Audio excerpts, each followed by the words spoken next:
Bought me some spring water.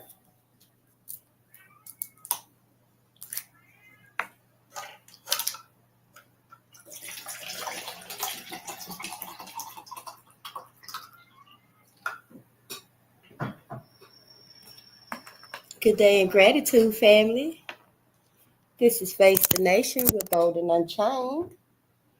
And we are here tonight, Midnight with the Ancestors. And we are here with another reading of our text book, Racial Violence in Kentucky, 1865 to 1940.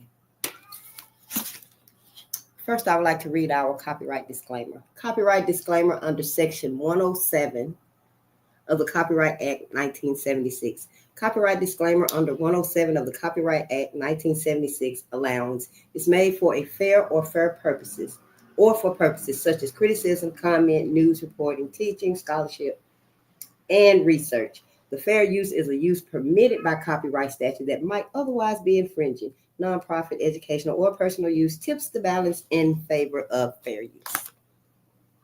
And I also would like to add that Bowden Boutique is here to assist Black America and Black media in the uncovering and the confronting of the many agendas, events, projects, sabotages against Black America. They've been going on for decades, for centuries even, some of them. And it's time that we address them. We can't let it be silent no more. And that's why Bowden Boutique is here.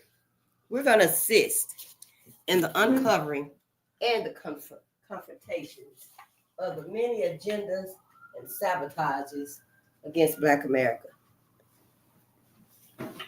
We are beginning with the era of slavery because, in my opinion, we seem to have forgotten where our ancestors come from. We've forgotten a whole lot about ourselves. We're more lost than ever.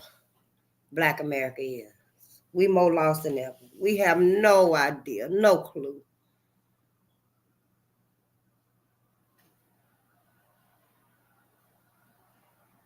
And so a new awakening has occurred within Black America. We're in a new awakening. Yeah, I know.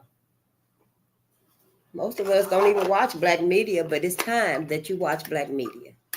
You know, mainstream media has taken enough of our time, our attention, our energy, our focus.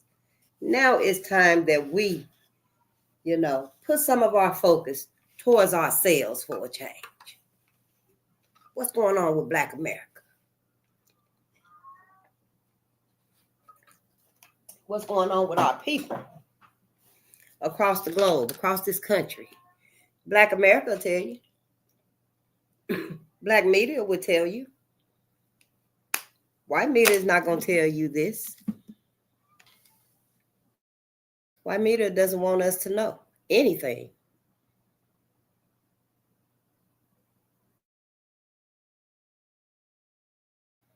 Anything. But our ancestors, demand that we know it all. We remember. So let's begin our reading tonight. Wow, look, everyone, we are almost done with this book as well. I say we got maybe 2 more chapters, maybe 3 at the most. I don't think I finished reading this. Let me see.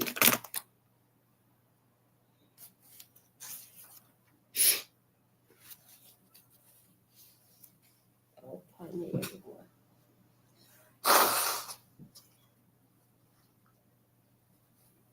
No, let me let my windows down.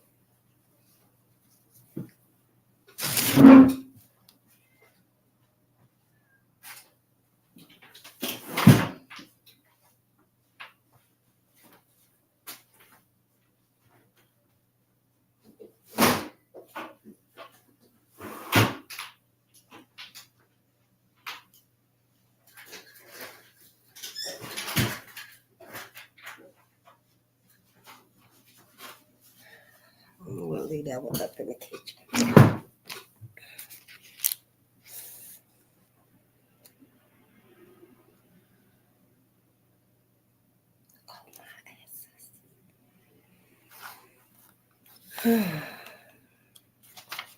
Let me see. We're going to go back to at least, let me see. Okay, we're going to start right here. It's still chapter 6. Is this chapter 6?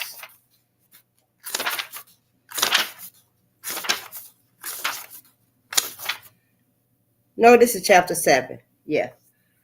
Okay, so we are in chapter 7. Would we like to go back to chapter 7?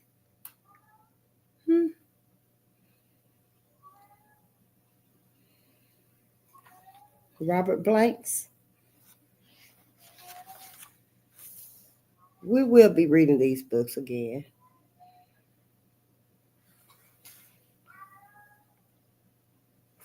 Okay. Last we read about was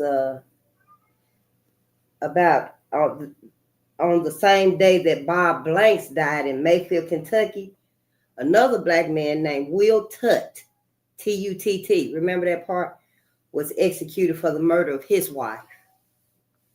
Tutt killed her for attending a baseball game without his permission in another city without his permission.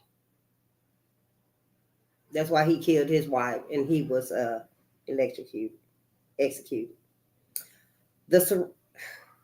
The events surrounding the execution of George Miller on April 30th, 1874 became commonplace until well into the 20th century. I got to make the window up.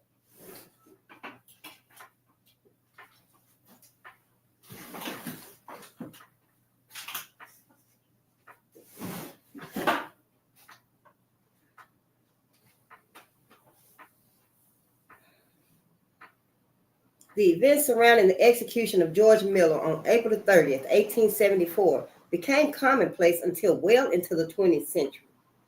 As a reporter for the Louisville Commercial explained, if a stranger had traveled this morning from daylight until noon upon any or all of the roads leading into Springfield, Kentucky, he would have believed that a greater showman than Barnum had pitched his tent in that village. Somewhere between 5,000 and 10,000 people came by buggies, stagecoaches, carriages, horseback, foot. Some came by foot to witness the hanging of George Miller.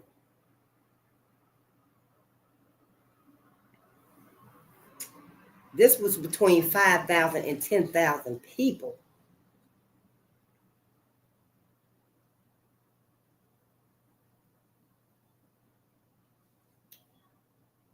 And foot to witness the hanging of Miller, who had been convicted of killing his former master. After being involved in gangs and fighting for hours, the huge crowd grew silent to hear the black man's last statement. After the hanging, all of the saloons did a booming business, even though many in the crowd had already overindulged before the main event. The reporter for the Commercial, unlike most who would write about such events, was disgusted by the public execution. Not one person present went home wiser, unless indeed it is wisdom to know that a man in good health, sound in body and mind, weighing 175 pounds, can live just 8 minutes when suspended at the end of a rope with a noose around his neck. He ended with a few words for people prone to lawless activities. For a successful hanging, artistically done, I commend all criminals to the ministering offices of Washington County. I commend all criminals to the ministering offices of Washington County.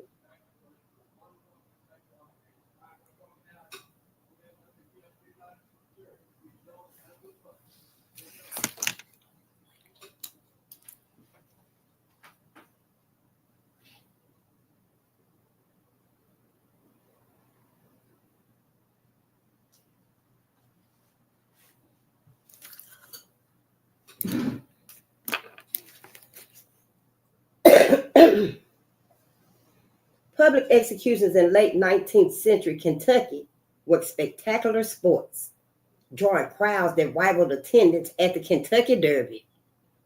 All of the newspapers devoted extensive coverage to the executions. The reporters thoroughly enjoyed writing that the condemned had expiated for his crime. Expiated. E-X-P-I-A-T-E-D.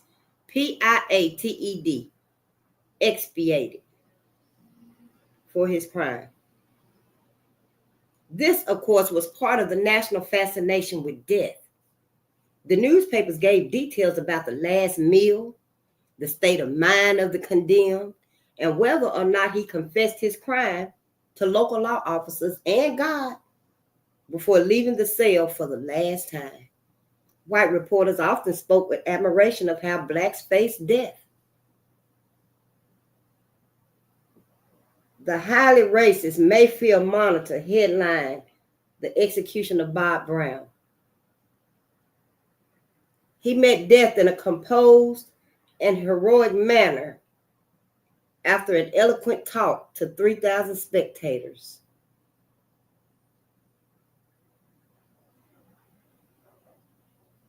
Brown's expiation for the murder of a white man was perhaps the most remarkable hanging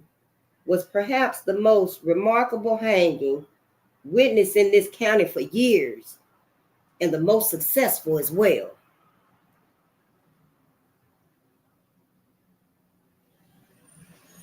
That's what the Mayfield Monitor said.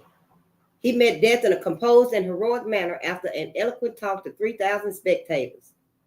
Brown's expiation for the murder of a white man was perhaps the most remarkable hanging witnessed in this county for years, and the most successful as well. According to the paper, Brown acted and looked, as he left the jail, more like a man on his way to a marriage feast than to his own hanging. With the noose around his neck, Brown spoke to the huge throng for more than an hour, advising them to let whiskey, gambling, and downfalling women severely alone. Several years later in Richmond, condemned killer William Taylor spoke for 11 minutes to the crowd, concluding with some words of wisdom. My advice to both young and old is to leave whiskey alone. My advice to friends that I leave behind is not to follow the steps which lead to where I am going. I am 26 years of age, and this is the first and only crime that I ever committed. Now that I am about to be ushered into the presence of death by the laws of man, I feel that the laws of society that inflict the death penalty for murder are just, and the penalty I am about to pay is merited. I am going home to die no more. No more. While executions for murder were on occasion held in carnival-like environments, like it was a carnival, the execution of a black for rape often drew boisterous crowds determined to lynch the condemned man. So it said, while executions for murder were on occasion held in carnival-like environments, the execution of a black man for rape often drew boisterous crowds, and they was determined to lynch the condemned man because they believed that a simple hanging was too mild for a heinous offense. The men who mastered rape, murder, feel that a simple hanging was too mild.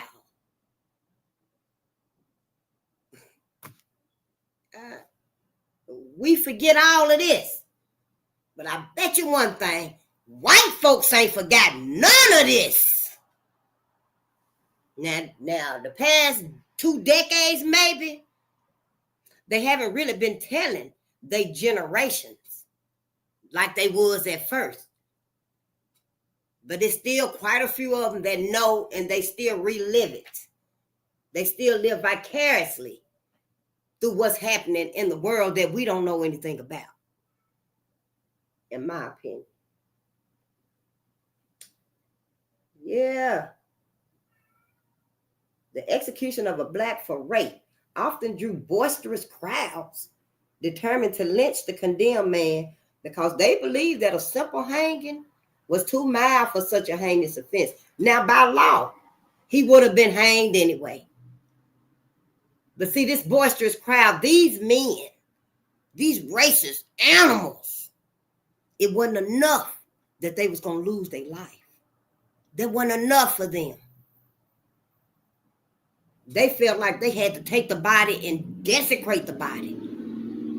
Do whatever worst thing they could think of to that black body. Ooh, it just don't go away.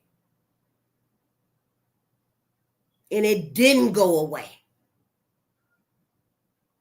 In late October 1878, Charles Webster and George Washington were charged with the rape of a young white girl in Louisville. Even before they capture, much less they trial, the local newspaper had already found them guilty and had called for their execution.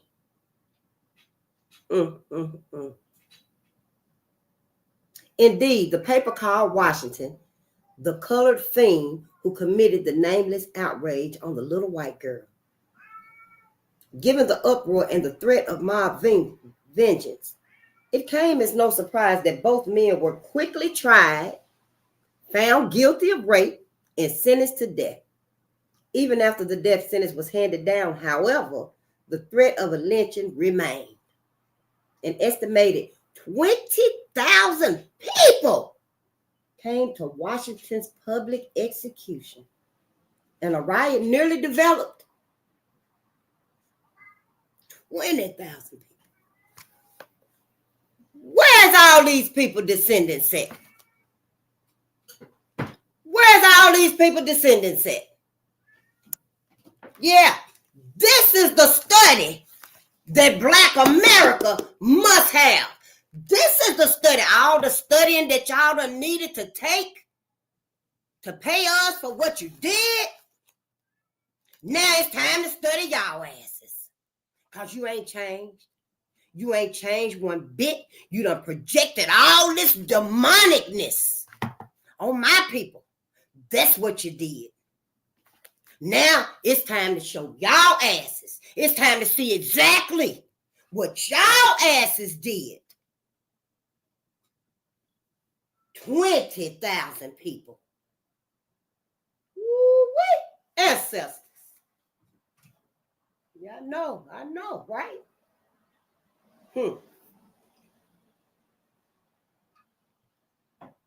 Yeah, they got this. Woo-wee.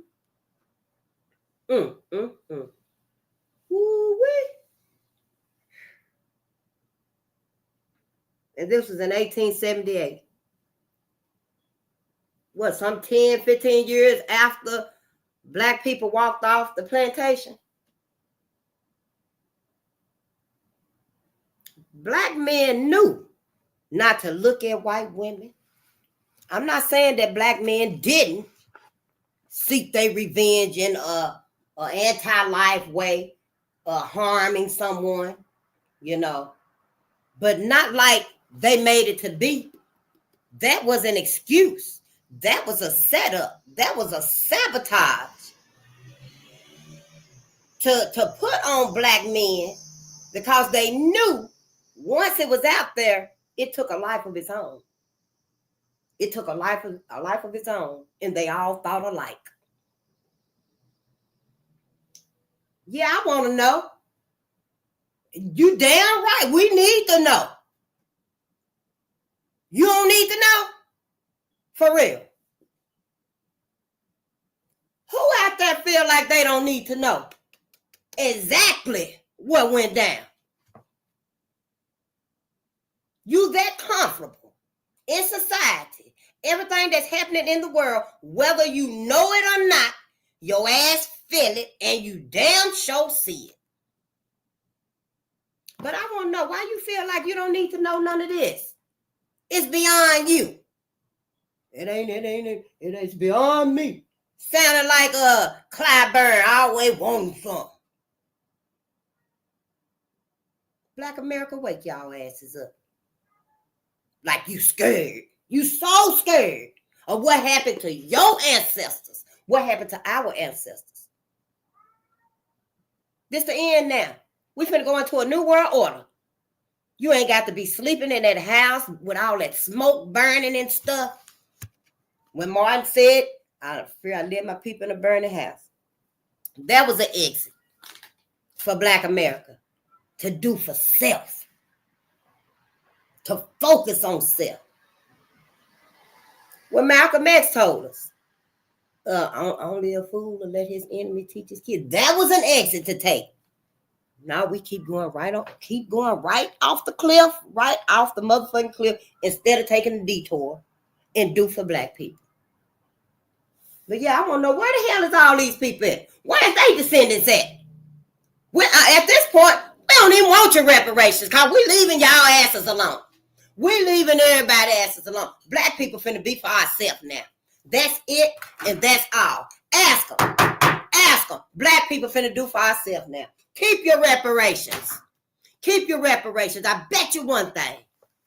As sure as y'all done hid everything about y'allself, cosmic energy gonna make sure it's known. And Mother Gaia, every step y'all take, Mother Gaia finna let y'all know it's somebody underneath your feet. It's somebody's underneath your feet that y'all knew your people done murdered them and slaughtered them. We walking on dead bodies. Rivers is drying up. All them lakes, them towns that was flooded. Woo-wee. Yeah, spirit come through. Spirit come through. Don't stand behind us. Do not stand behind Black America. And those of y'all that let them stand behind y'all, Black America that feel like, yeah, we ain't talking about that no more. We done with that. We don't want to talk about reparations and slavery and stuff. Take your ass over there. You take your ass over there with all of them. Because, see, y'all ain't finna steer us no more. Y'all ain't finna sacrifice us no more. You ain't finna set us up no more. And you damn sure ain't finna use us no more. Playing on our intelligence. Like you really sincere. You really love Black people.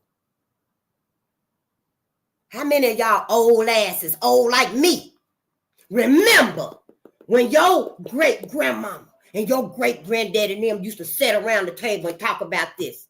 I'm not talking about 20 and 30-year-olds. They probably stopped telling y'all shit when y'all were like 7, 8 years old. Because they probably like all their nigger lovers. Don't tell Sabrina nothing. Don't tell Sabrina shit. You can tell Karen, but don't tell Sabrina nothing. But those of y'all asses, white America, that's my age and older, y'all asses know. And you done sat there and you done fake the funk. You done let us get all mingly and married with y'all and bond with y'all. How many of y'all asses done told your significant other about your auntie, about your cousins? Oh, you gonna take it to your grave? You mean tell me you got all these mulatto mixed kids out here and you ain't told them about Uncle Bob? You mean you ain't told them about Grandis, Karen? See, that's why we about to be done with y'all motherfucking asses. Showing the fuck is.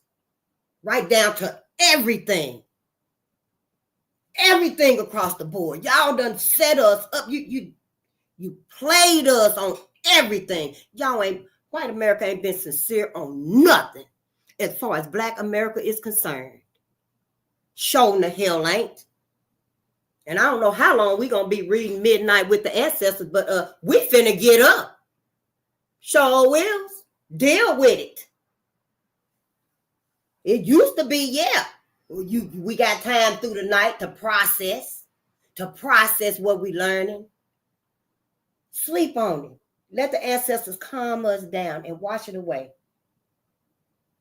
Because we know now we can take that knowledge and work with it. That's what we're going to have to do during them daylight hours. Don't get out here and get your ass in jail trying to fight and gung-ho and stuff like that. No, just stay your ass away. Make bonds with your people. That's what we need to do. We need to try to heal us. And yeah, your brethren, yeah, go on. Let them know you finna do it. And see what they say. See what they tell your ass. But I tell you one thing, don't you let them motherfuckers blame it on me. Hell no, you put the blame where it belongs.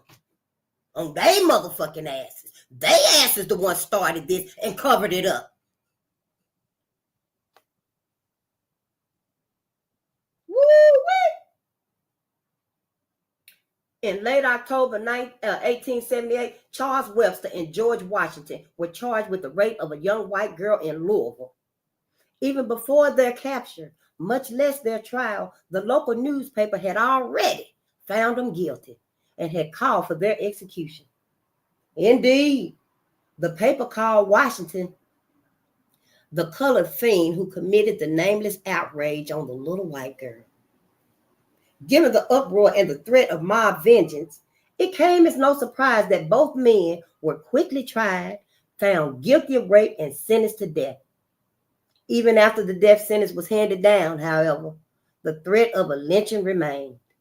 An estimated 20,000 people came to Washington's public execution, and a riot nearly developed. The police resorted to force to prevent the mob from seizing and carrying off the black man. They must have been trying to get him.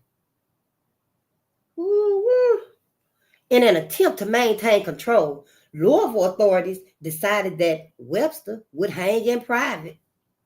On April 2nd, 1880, Webster and Robert Anderson, a white man convicted of murder, died in the enclosed yard at the Louisville jail with only a few selected people looking on. From that point on, all executions held in Louisville would be done in private, and those who wanted to witness the event would need tickets.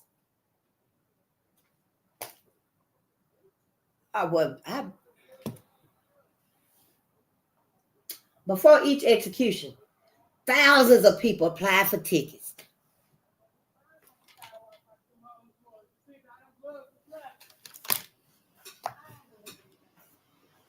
Thousands of people applied for tickets. Some who were turned down resorted to purchasing counterfeit tickets sold by enterprising con men. Lexington eventually joined Louisville in holding private executions, while most of the smaller towns continued public hangings, to the obvious delight of many citizens. But even in the two largest cities, people still desired to witness executions. Thousands of Louisvillians and Lexingtonians of all ages, kids, babies, old folks, all of them paid for choice positions where they could look over the walls or from rooftops. They was on buildings and shit and observe the private hangings. It's a sickness. What's it called? Where'd it go? Something like that. It's a sickness. Just because it's repressed and it's being held in. Why? Why such a clownistic nature? And these people never done nothing to nobody. A majority of them. Even as we read right here that Charles Webster and George Washington was charged with the rape of a young white girl in Louisville, they were being convicted by the law. So why this fiendish, this appetite Where does that come from? Where does it come from? And then, as we've been reading anyway, so many of these cases weren't even true. They were made up because that rape of a white woman by a black man was the number one. Sick 'em. Sick 'em. You know how you do that whistle thing. Sick 'em. Ooh, yeah, I know. Many of the trials that resulted in blacks dying on the scaffold were highly controversial, leading to the speculation that race had been the deciding factor in these verdicts. As we have seen when looking at lynchings, the word of a black man meant nothing when he was accused of raping a white woman, especially if the woman identified him as her attacker. Tragically, this mentality carried over to the courts, resulting in legal lynchings for rape. Most amazing, however, and most surely reinforcing the significance of race in determining guilt, are the cases in which a black man was sentenced to death for murder, even though both he and the victim had drawn their guns. Such was the case of Henry Smith, who died on the gallows in Louisville for the murder of Louis Specht, S-P-E-C-H-T, Louis Specht. Smith worked in the saloon and grocery store owned by Specht. One evening, they had an argument. According to Smith, Specht came at me and said I was talking too much. He cursed me. He called me a big coward and said he was going to kill me. He started towards me and I pulled my pistol and shot him. Specht had reached into his back pocket and pulled out his gun before Smith shot. Totally rejecting Smith's account, the jury decided that for some unprovoked reason, Smith had shot his employer in cold blood. It is highly likely that if the results had been reversed, if Smith had been killed by Specht because he saw the black man reach for his gun, Specht would have never stood trial. Another case in which being black most surely cost the accused man his life was that of James McElroy. Y'all, on September the 29th, 1886, a white farmer, Walter Marter, M-A-R-T-E-R, gave a black man a ride in his wagon. Late that evening, Marter was found in the wagon, his head almost severed from his body.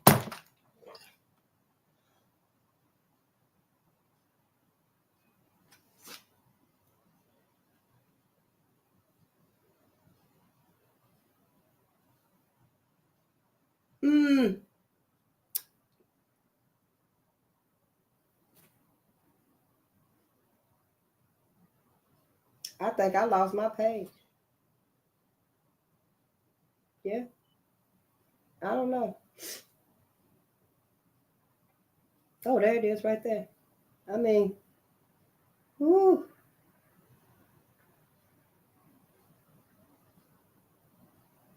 All right. So Martyr was found in the wagon, his head almost severed from his body. And that was the white man, head severed from his body. Suspicion centered on McElroy, who matched the description of the black last seen with the farmer. At his trial, only one of the 5 prosecution witnesses identified McElroy as the man in the wagon with Martyr, and none of them witnessed the murder nor knew of a motive. McElroy, after nearly being lynched, was found guilty and was executed in Henderson on June 30th, 1887. A murder trial from Lexington clearly shows how race was the crucial factor in the determining guilt or innocence. On January 13th, 1879, John Bush of Lexington was charged with the murder of his employer's daughter. His case, which ultimately took 5 years and 10 months to resolve, also raised the issue of whether or not Afro-Americans were being excluded from serving on juries in Kentucky. In 1878, John Bush and his wife were hired as servants for the Van Meters. Van Meters, Vanmeters. It might be pronounced Von, I don't know. Von Meters, a prominent Lexington family. They were prominent, they had money, bro. On the day of the killing, Joseph Van Meter returned home intoxicated and accused Bush of spreading false rumors about his wife. According to Bush, Van Meter tried to shoot him, but accidentally hit his own daughter, 17-year-old Annie.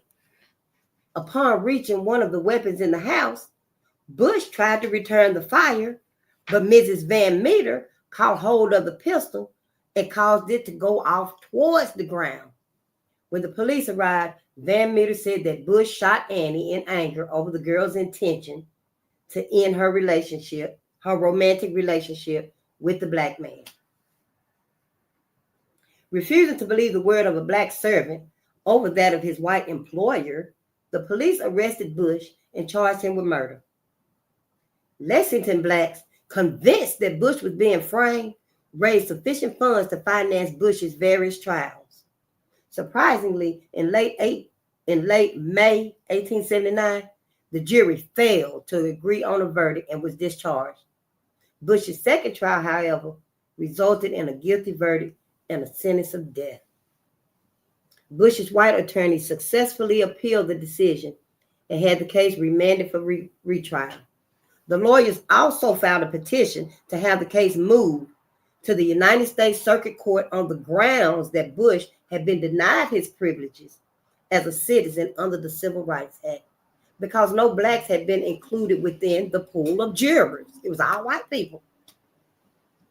Under sharp examination in the circuit court, the Lexington sheriff acknowledged that no blacks had been considered for jury duty. The court then ordered the indictment against the black man squashed. But Bush's troubles was far from over. He was immediately rearrested. At the start of his next trial, the prosecuting attorney ordered the sheriff to summon a veneer, V-E-N-I-R-E, a veneer, summon a veneer of 75 persons without any reference to race. Yet no African Americans were selected.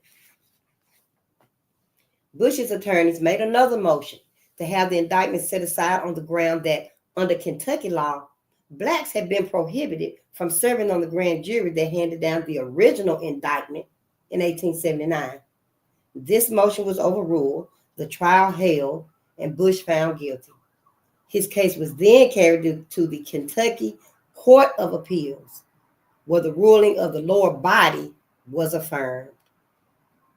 Refusing to quit, Bush's attorneys appealed the case to the United States Supreme Court on the grounds that blacks had been excluded from the grand jury.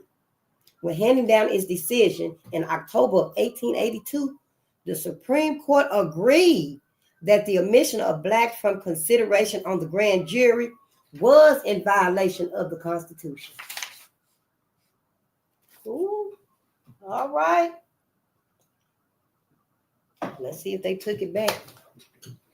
The court explained that the case of Commonwealth versus Johnson, which had been decided by the Kentucky Court of Appeals on June 29, 1880, had said the language limiting jury duty to whites only was unconstitutional. To whites only was unconstitutional.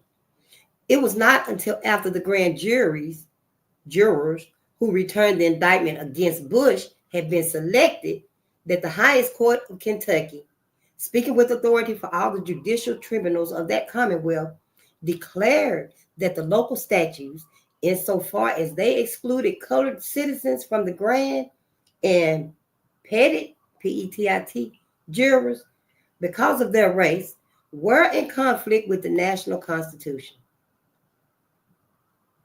In reversing the ruling of the Kentucky Court of Appeals in Bush's case, the Supreme Court remanded the case to Fayette County Circuit Court and ordered a new trial.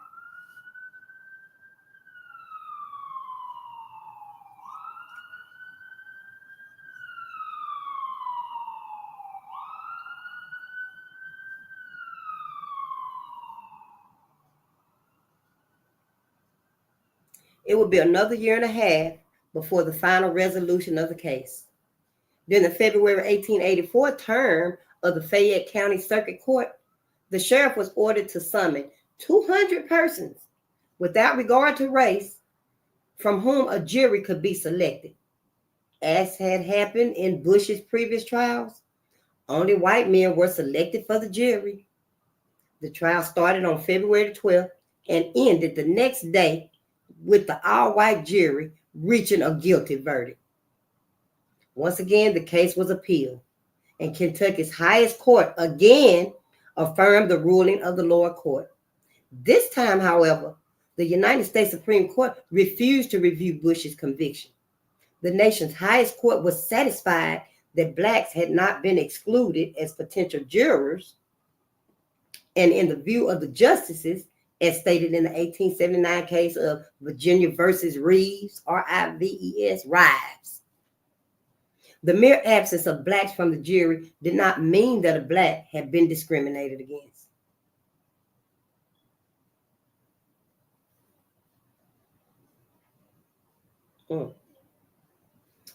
After having 4 trials in the Fayette County Circuit Court and having his conviction reviewed by Kentucky's highest court, the United States Circuit Court, and the United States Supreme Court, Bush was out of appeals. His execution was set for November 21st, 1884. In his final statement from the gallows, Bush told his version of what happened on that fateful day, January 13, 1879. He shocked the huge crowd with his statement. Mr. Joseph Van Meter did not tell you he destroyed his infant before its time. According to Bush, Mrs. Van Meter had been forced by her husband to have an abortion.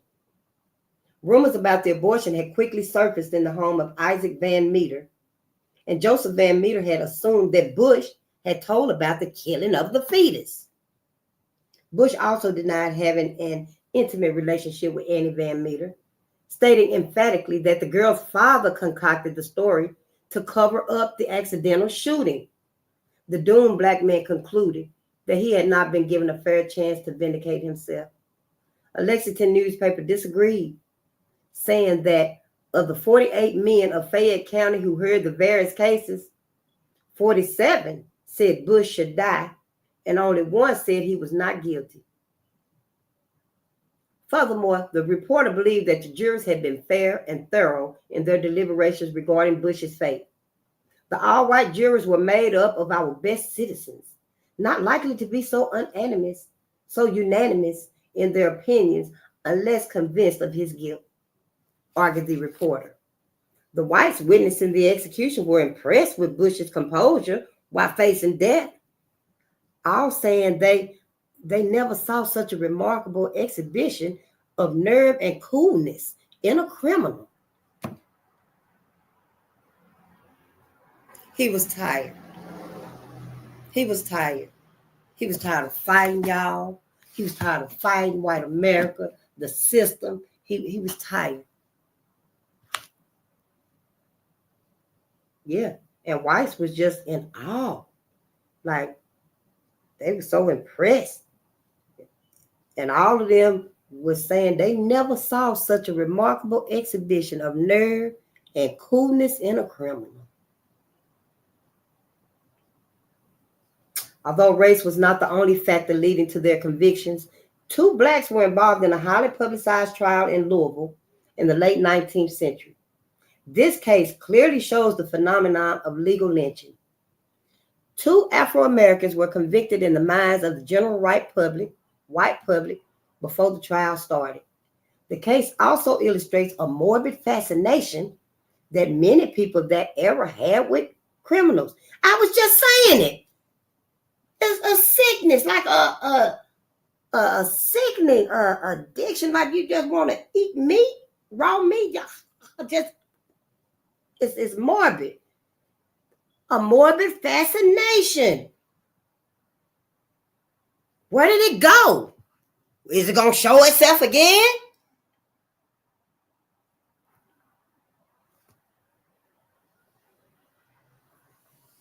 Ooh-wee. Black America. About 10 o'clock on the morning of April the 21st, 1887, Mrs. A.Y. Johnson and her 2 children left home to spend the day visiting relatives. Remaining home to do the chores was their domestic servant, Jenny Bowman, Bowman, a white woman in her 20s. Almost 2 hours later, the son returned home to get an item left behind by his mother. After Bowman failed to answer the door, the boy climbed in the window and found the house in total disarray. Furniture was broken and blood was everywhere, and the trail led to a bedroom upstairs where Bowman was found unconscious.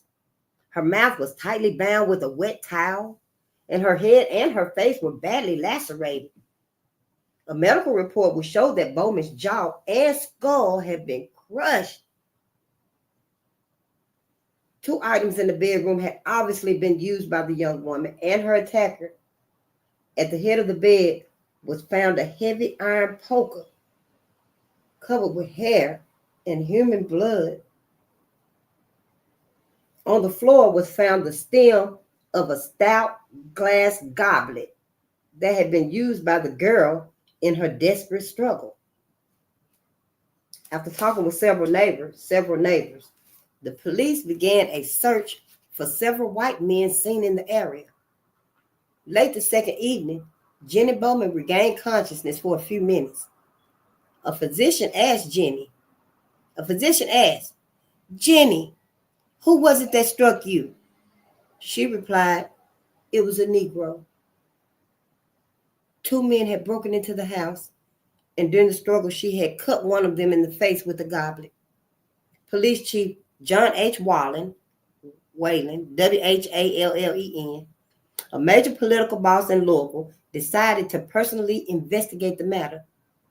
After obtaining a description of the girl's assailants, he instructed his officers to thoroughly search from cellar to attic every black saloon, lodging house, and dwelling in the city. Sentries were posted at all the depots and steamboat landings in the city and turnpikes. In their sweep through Louisville's black community, the police arrested more than 100 black men, many of whom only marginally fit the description Bowman had given. One man, William Patterson, a vicious and desperate Negro, was arrested on general principles. The police justified holding Patterson because of his extensive police record. Several days later, the major break in the case occurred. A white woman came forward to say that on occasion, she had employed a man to do chores around her house, and that she had once again required his services. Upon finally locating his house, she had been shocked to see scratch marks on his face. Within an instant, she said, she realized that he fit the description of Bowman's attacker. The police, strong in numbers, quickly arrested the man, Albert Turner, who also had a police record. Within minutes of being arrested, Turner confessed. Newspaper accounts failed to say whether he did so freely or under duress. Turner confessed but refused to name his accomplice. Word leaked out of Turner's arrest, and a mob formed, intent on lynching him. Chief Whalen and a group of officers then secretly took Turner to Frankfort, Kentucky. Before reaching Frankfort, they stopped and questioned Turner once again about his partner. According to the newspaper, Turner, still in a state of fear at the thought of being taken by the mob, agreed to talk, and he implicated William Patterson. Turner shifted most of the blame to Patterson, explaining that he suggested robbing the house. Once in the house, Turner came up on the girl, who grabbed the goblet and cut him. Turner admitted to the police that he then hit her with the iron poker. But it was Patterson who, upon entering the room where the girl lay unconscious, hit her repeatedly with the poker and wanted to rape her as well. Turner prevented Patterson from raping Bowman by threatening to beat him. Realizing that he was on the verge of solving the case, Whalen had Patterson brought to Frankfort and placed in a lineup with several other black men. Turner easily identified Patterson as his accomplice. Stories of the arrest of Turner and Patterson made headlines in the newspapers. The Courier-Journal, the most respected newspaper in the state, ran drawings of the men that depicted them as almost animal-like.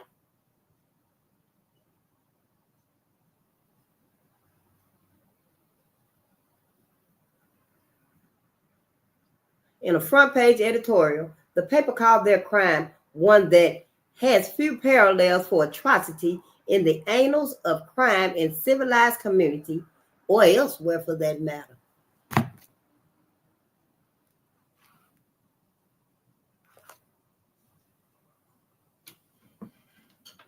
When the paper went to the press, Jenny Bowman was still alive and from all accounts had not been raped.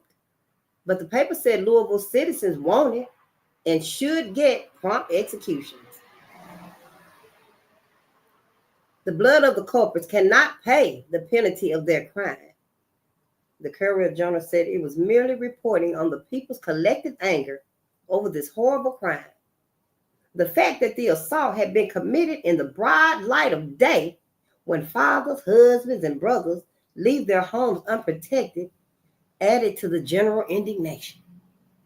Several days later, police officials returned Patterson and Turner to the Louisville jail.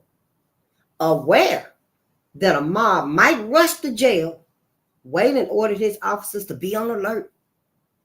At midnight, a mob of 500 men, heavily armed and carrying a section of a telegraph pole, marched toward the jail.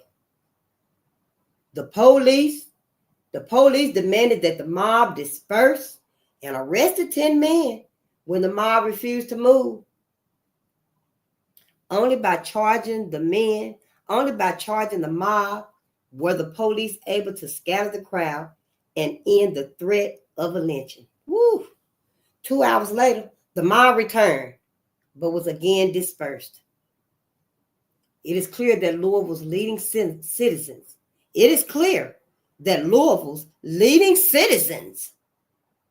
led the mob.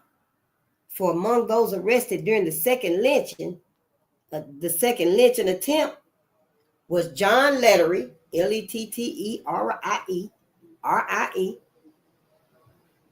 a member of the state legislature, and Allen McDonald, a leader in the Law and Order Club, which claimed to promote honesty in government.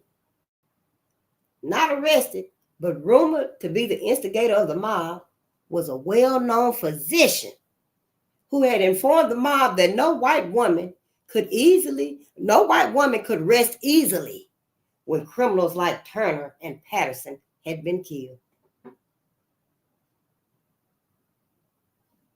Oh, he said until. Whoa. Not arrested, but rumored to be the instigator of the mob. He was a hype man. Was a well-known physician who had informed the mob that no white woman could rest easily until criminals like Turner and Patterson had been killed. To prevent further trouble, the mayor sent a request to the governor for the militia and additional weapons. The governor responded by sending 500 men and a Gatling gun.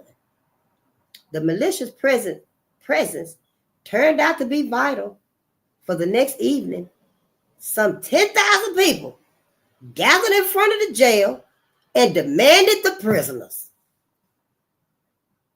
As they had the night before, the police made arrests, this time taking 38 people into custody. After having previously called the attack on Bowman one of the worst incidents in the history of mankind, The Courier Journal now urged the people to avoid a lynching at all costs, saying that they must stand by the law. Nothing should be done, the paper emphasized, that would ruin Louisville's good name. Turner and Patterson should be made to pay for their crimes, but only within the law. The strong show of force by local and state officials prevented the black men from being lynched, and after several evenings, the mobs completely disappeared. And it was then, in my opinion, because of the smooth talking of the way to legally lynch black people, that is how white America came to be so kind and nice and general and not gentle and not able to, wouldn't hurt a flea. Oh, my granddaddy loved black people. My granddaddy would never, my great granddaddy would never hurt anyone. This must be how they did it. Let the law take care of them. And we must begin to change hide our cannibalistic nature. And hey, while they calling black men animals, they the ones that said that they was the Ku Klux Klan. Them is some clanimals. And I tell you, honey, the real pets of the world, the animals of the world, the elephants and the tigers and the lions, they ain't got nothing on the clanimal, baby. And black man, you don't either. So white America, you got some looking at yourself to do, and your ass gonna do it. White America, your ass gonna look at what your ass didn't think we would read and find out. Just because you shut us up. You brainwashed us, indoctrinated us, made us think that everything is cool. We all one-on-one. We all equal. We treat y'all equal. We been sincere.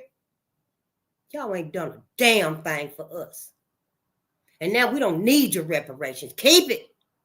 Because here you owe me 2 checks anyway. But I know one thing. We gonna get the hell away from y'all asses. Black America, stop having babies with every goddamn body and hang in there. Find your ass somebody of your own race so our people can live. Hell, why we gotta always be the one genocided out?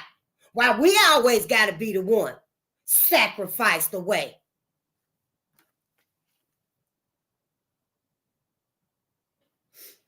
Oh, the mobs completely disappeared. Oh, let's just stand by the law. All the raping and lynching, the morbid fascination, like the book said. All of the killing, the lynching, the burning, slobbing at the mouth because you want the ear of the man you got burning on a fire. Y'all fighting each other because you want an ear and he ain't got but 2. But all of a sudden, we gonna forget about all of that. And when they do things that's against the law and stuff, we gonna make it the worst thing that's ever been done. We're gonna let the law handle it so we can still remain pristine clean. Now we got to remain pristine clean. It don't happen like that, white America. You don't get to be pristine clean. You got some mirrors to look at too. Oh, we want to reconcile? White America want to be one? For real? All this time you done wasted? Now is the time to really decide and see if you want to be one in society. Because where I'm sitting at, what I'm reading, what I know now, we shouldn't. Why should we trust white America again? Why? How? They ain't addressed nothing that was done. They haven't acknowledged anything that was done, from the lynchings to the education to the medical malpractice. practice. What's the man name? They daddy name, father of medicine, Marion J. Sims. From everything. All across the board, they ain't addressing nothing. Why should we keep forgiving? Oh, it's for us. Oh, it's for us to forgive them. I don't forgive a damn thing. And I don't forgive none of them for what they did to my ancestors. No, baby. Y'all telling y'allself that bullshit because y'all scared. Oh, forgiveness is for us. Forgiveness is for me. Because y'all ass Black America scared to tell white folks, now we don't forgive y'all ass for this bullshit. We don't forgive y'all ass for nothing that you done. And we don't trust you that you don't want to do it again.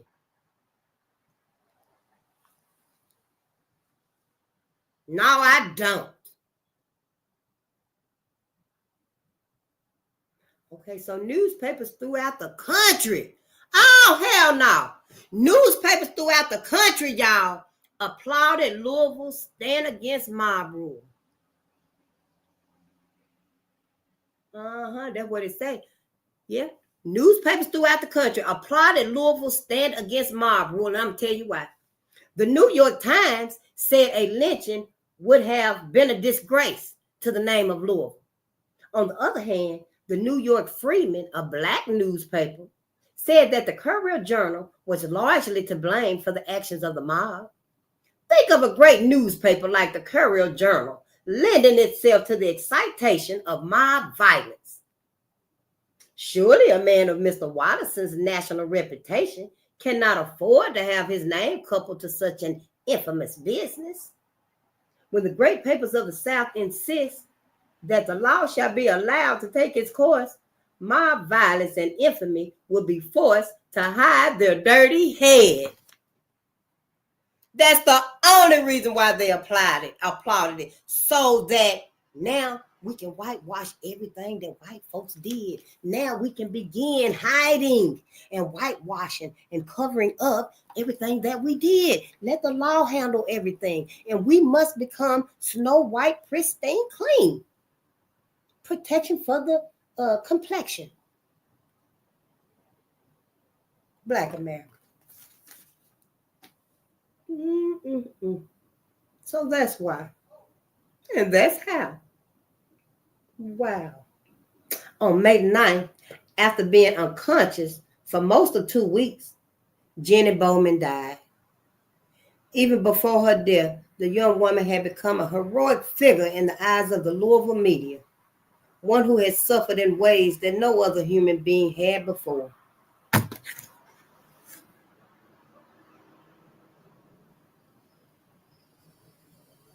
Let me read that one more time. For real? We sorry Jeannie died.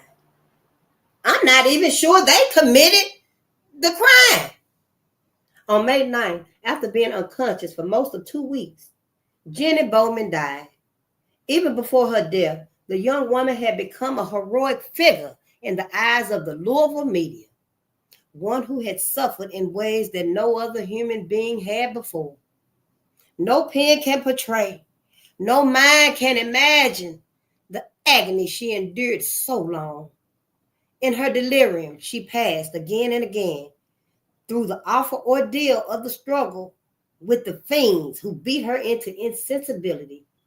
And during her lucid intervals, she was racked with excruciating physical pain, scarcely less horrible than the mental anguish.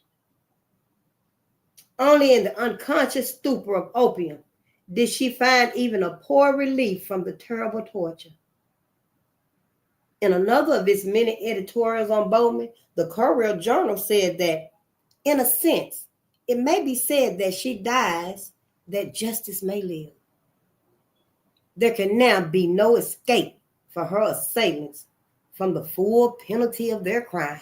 And you know what it meant. The trials of Turner and Patterson were held within days of Bowman's death.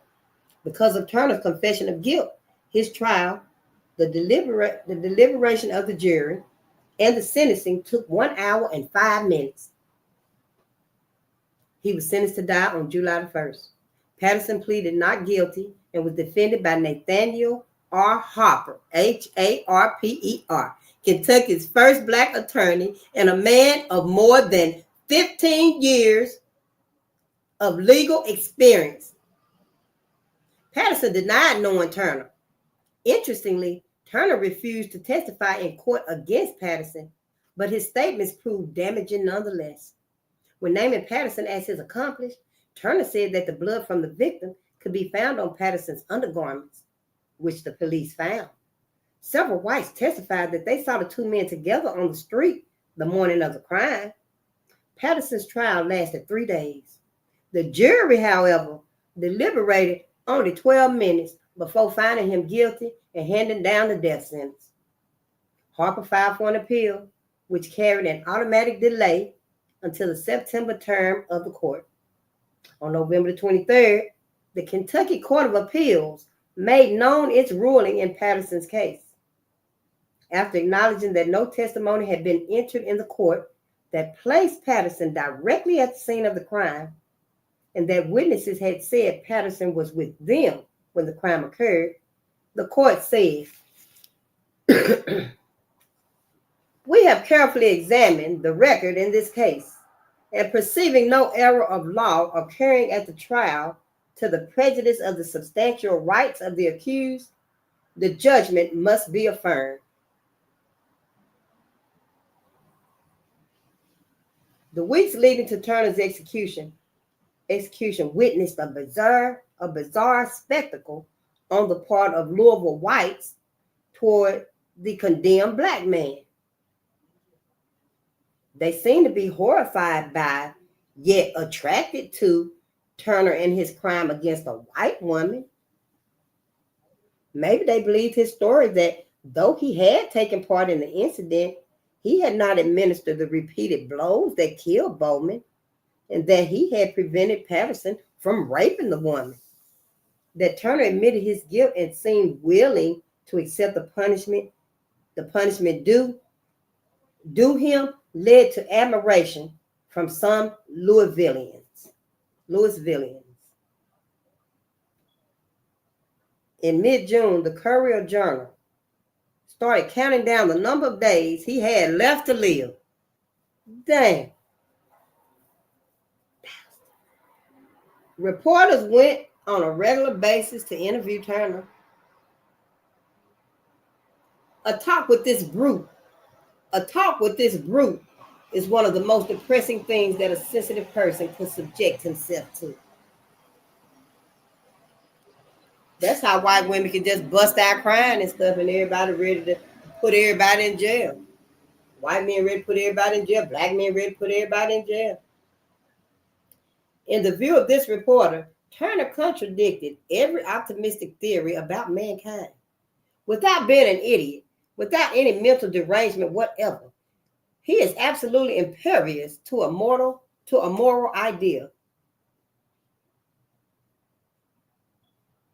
It soon became apparent that only a small percentage of the thousands of people desiring to witness Turner's execution would be allowed to do so. Therefore, many people asked the jailer if they could visit with Turner in his cell. In a story headline, "Turner's Last Sunday," the paper applauded the jailer for ignoring the ban on Sunday visitors, and for allowing all who wanted to come and see Turner to observe how he passed the last Sunday he would ever see in this world. Deciding that he wanted a large funeral and hoping that his white visitors would pay for it, Turner posted two large play cards over the windows of his cell. One said, "May God have mercy upon me for my crime." The other one, "Ladies and gentlemen, please donate something to help bury me. July 1st, 1887. On that final Sunday, 1,538 white people entered his cell. Many of them brought along cameras, and for 25 cents, they were allowed to have a photograph made of themselves and Turner. The doomed man raised more than $50 in this manner. More than 2,500 white people came through his cell that day before the execution. Only 1/3 of those seeking admission. A majority of these people were women. The newspaper tried to put the best light on the desire of these white females to rub shoulders with the black murderer.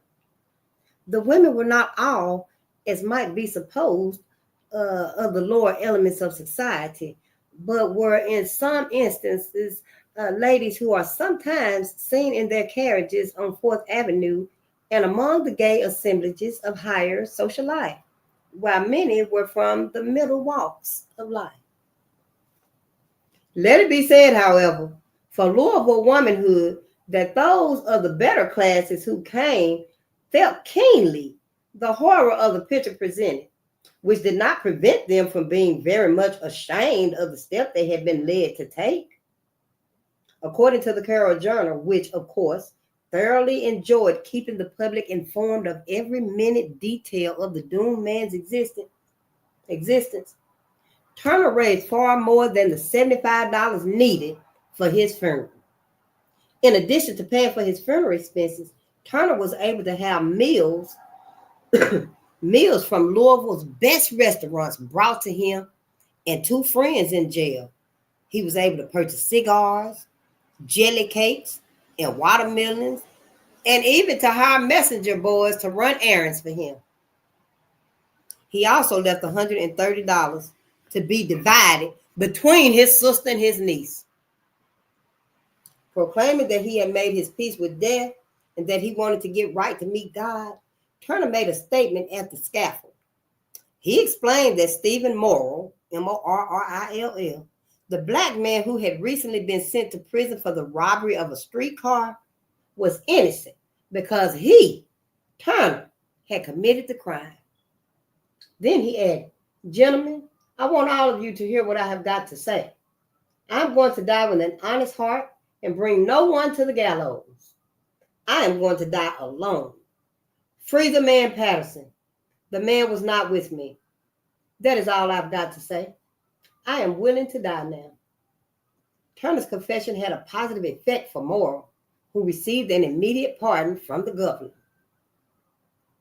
Turner's statement about Patterson, however, was rejected. He died on the same gallows used for Turner, but noticeably without the fanfare that surrounded Turner's hanging. The story of Patterson's execution was buried on page 6 of the Courier Journal. While Turner had entertained only white visitors, a number of prominent black ministers came to see Patterson. Also, unlike Turner, Patterson confessed a belief in Jesus Christ and joined the church.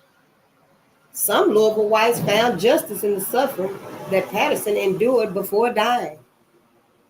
Yep, some Louisville white people found justice in the suffering that Patterson endured before dying.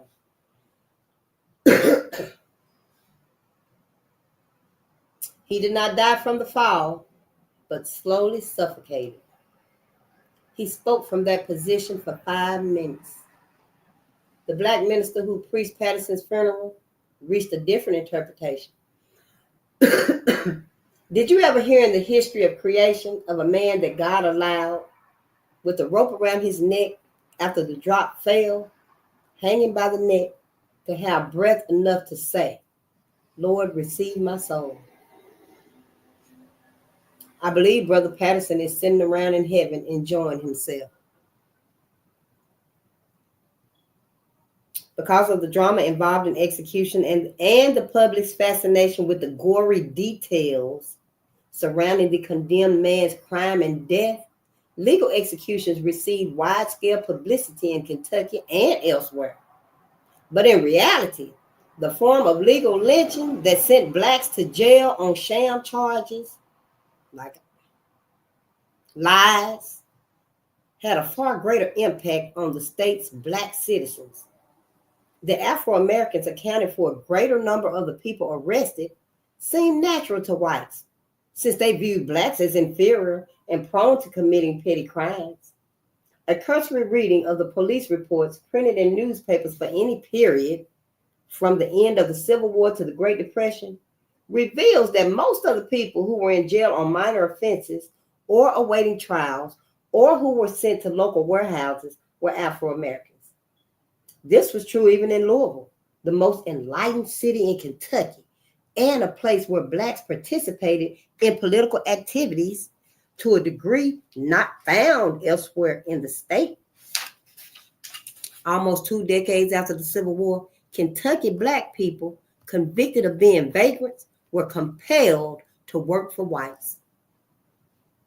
As the New York Times headlined in 1882, Negroes sold into servitude in Louisville. A state law of 1795, which had not been overturned, allowed a vagrant to be sold for 1 year to the highest bidder. During these same years, Bourbon County black vagrants received even longer sentences. Some of them were required to labor 3 years for white landowners.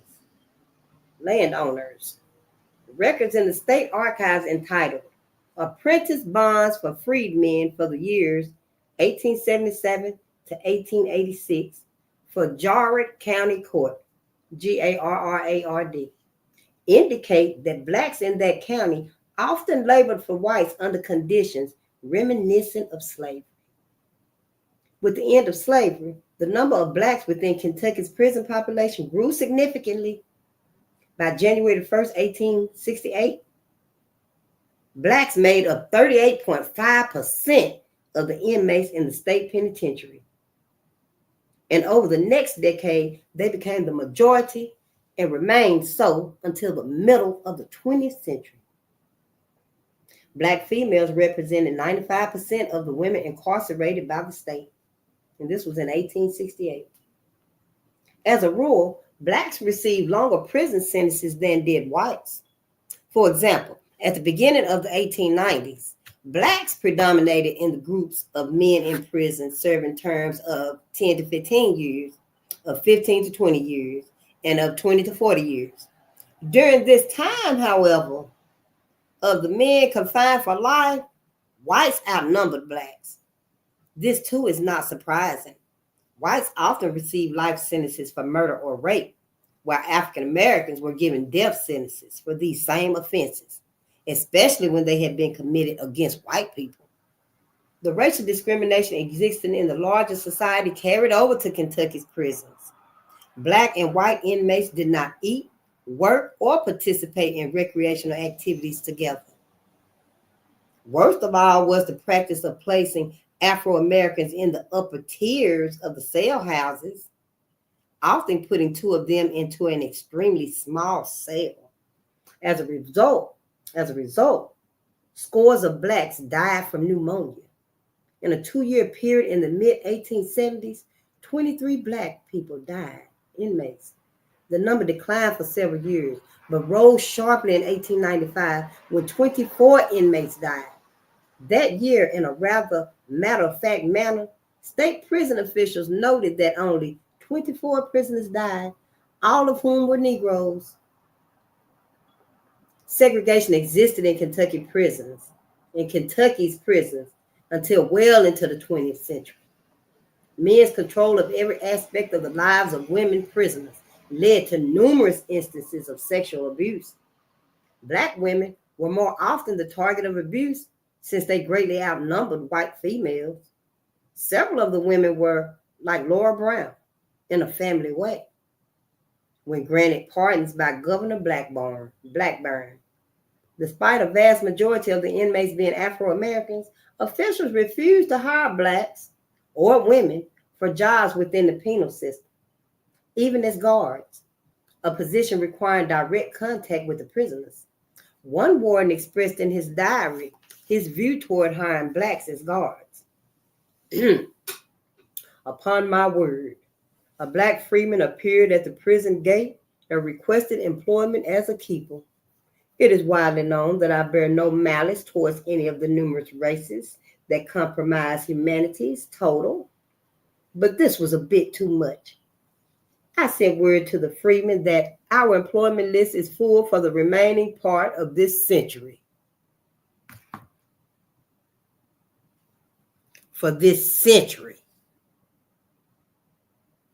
He told that black man that,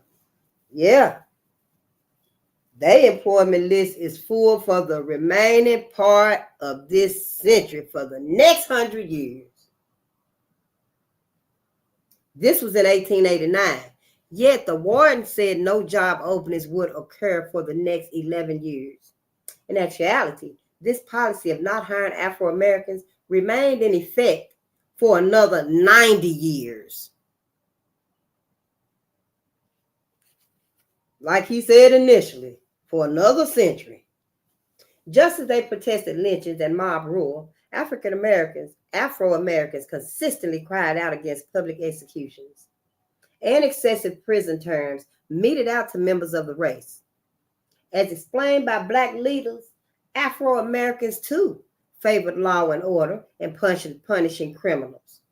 But they were deeply troubled by a legal system that allowed whites to go unpunished for committing crimes against Blacks, while at the same time severely punishing whites after denying them the right to fair trials.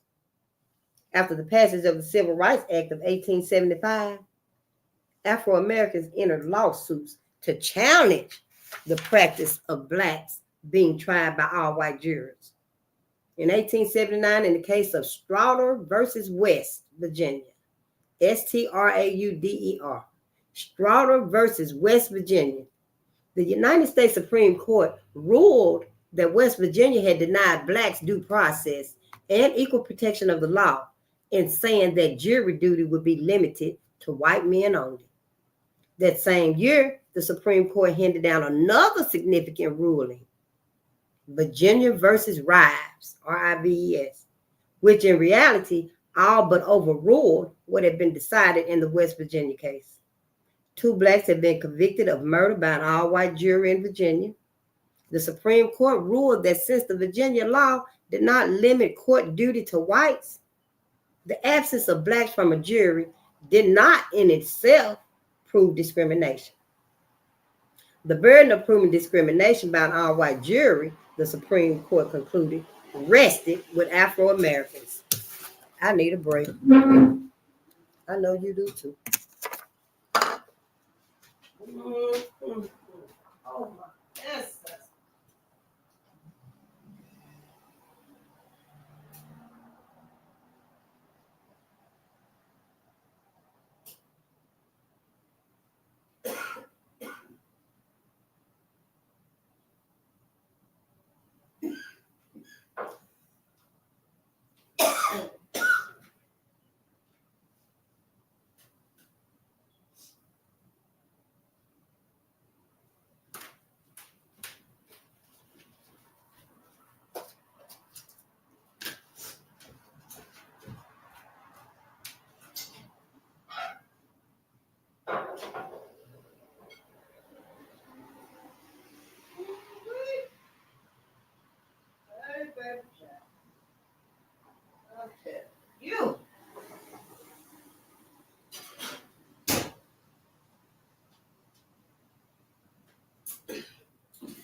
All right, I'm back.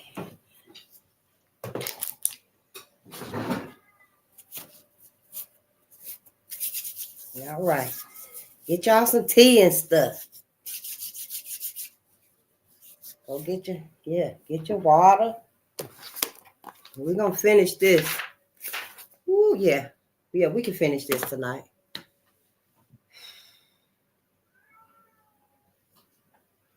In spite of actions by the federal government, Kentucky's legislators were intent on prohibiting Afro-Americans from serving on juries. A law of December 1st, 1873 disqualified blacks from serving as petit jurors, P-E-T-I-T, as petit jurors, and also provided that no person shall be qualified as a grand juryman unless he be a white citizen. Another law, which went into effect January 1st, 1877, expressly provided that the selecting, summoning, and impaneling of a grand jury shall be as prescribed in the general statutes, which limited service to white men. When reviewing the murder conviction of John Bush of Lexington, the United States Supreme Court commented on these two laws. It thus appears that the legislature of Kentucky, after the adoption of the 14th Amendment, and notwithstanding the explicit declaration therein that no state shall deny to any person within its jurisdiction the equal protection of the laws, twice expressly enacted that no citizen of the African race should be competent to serve either as a grand or a petit juror. Oh. Well, I think that about said it, yeah. So, on June 29, 1880, in the case of Commonwealth versus Johnson, the Kentucky Court of Appeals ruled unconstitutional the two statutes excluding blacks from serving on petit and grand juries. Fully aware of the decision rendered by the United States Supreme Court in the case from West Virginia, the Kentucky justices noted, "We therefore hold that so much of our statute as excludes all persons other than white men from service on juries is unconstitutional, and that no person can be lawfully excluded from any jury on account of his race or color." The justices went to great length to explain, just as the Supreme Court had ruled in Virginia versus Rives, that blacks must not be excluded as potential jurors, but that it was still constitutional for a black to be tried by an all-white jury. We do not mean, however, to be understood to say that a Negro can't be lawfully indicted and tried unless the jury is composed in part of persons of his own race. All we decide is that such persons must not be excluded because of their race. Despite the rulings of both the Supreme Court and the Kentucky Court of Appeals, the restrictions on blacks as jurors remained in the general statutes until January 26, 1882, when the word white was deleted from the qualifications of grand and petit jurymen. But white Kentuckians clearly understood the law. Blacks must be considered for jury duty, but it was not mandatory that they actually serve. See, always with some bullshit, always ready to manipulate some shit.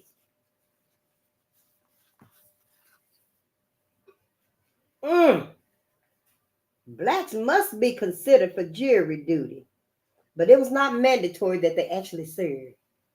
Not surprisingly, during the 1880s, blacks served on juries only on a few occasions, and usually only in the largest cities of the state.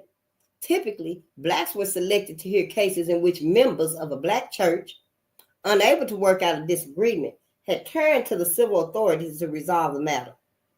As far as can be determined from existing sources, only in Louisville did blacks sit on grand juries. Richard Kluger, Klueger, in his massive study Simple Justice points out that the rulings by the Supreme Court that states could not prohibit blacks from serving on juries did not alter the practice of jurors being all white in the South. They still did it. His argument most surely applies to Kentucky. On the face of it, then, the three cases, Stroughter versus West Virginia, Virginia versus Rives, and United States versus Cruikshank, Cruikshank, added up to a gain, certainly in rhetoric, for the Negro. But they did little to affect the continuing prevalence of all white juries. For the court did not rule that such juries were, by the very fact of their pure whiteness, illegally constituted, and that all their acts were therefore void. Barring a challenge, such jurors could continue to function. Negroes did challenge them repeatedly, but probably no constitutional issue would have to be more frequently litigated. The Department of Justice, which could have sought enforcement of the 1875 provision, chose to sit on its law books. And so the Negro, though his rights to a fair jury trial had been confirmed by the Supreme Court, was guaranteed instead, thanks to parts of his spreading disenfranchisement throughout the South, state judicial systems composed entirely of white sheriffs, white prosecutors, white juries, and white judges. The practical effect of such an arrangement, was greatly to encourage violence by white people against black people. Woo-wee! Baby. I would read all that again, but should we do it?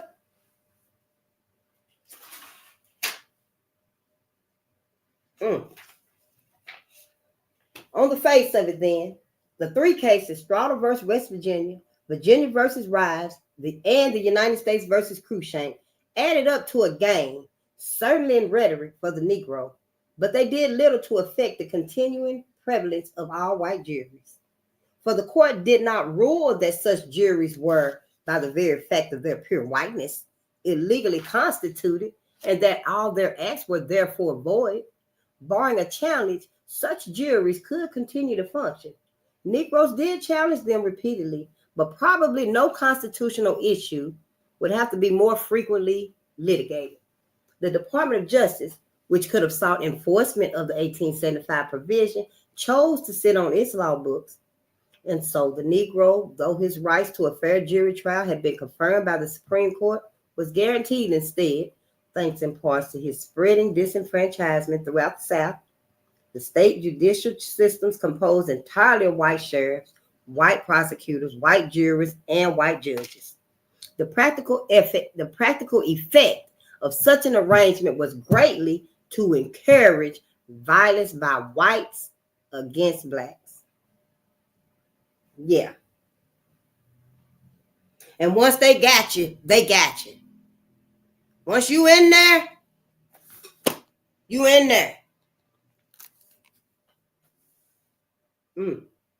At a convention in October 1885, black leaders denounced the discrimination the race encountered when appearing in court and the way the law consistently allowed white violence upon blacks to go unpunished. We are tried in courts controlled entirely by white men, and no colored man sits on a Kentucky jury. This seems no mere accident, but a determined effort to exclude us from fair trials and put us at the mercy of our enemies, from the judge down to the vilest, stubborn witness. It was shameful, they argued, that out of hundreds of lynchings that had occurred since the Civil War, not a single high-handed murderer has ever been brought before a court to answer for their crimes. In their view, Afro-Americans were sent to prison mainly because of their race, not for criminal violations. The penitentiary is full of our race, who are sent there by wicked and malicious persecutions and unjust sentences, dealt out by judges who deem a colored criminal fit only for the severest and longest sentences for trivial offenses. The Black leaders vowed to agitate and work until these forms of discrimination had ended.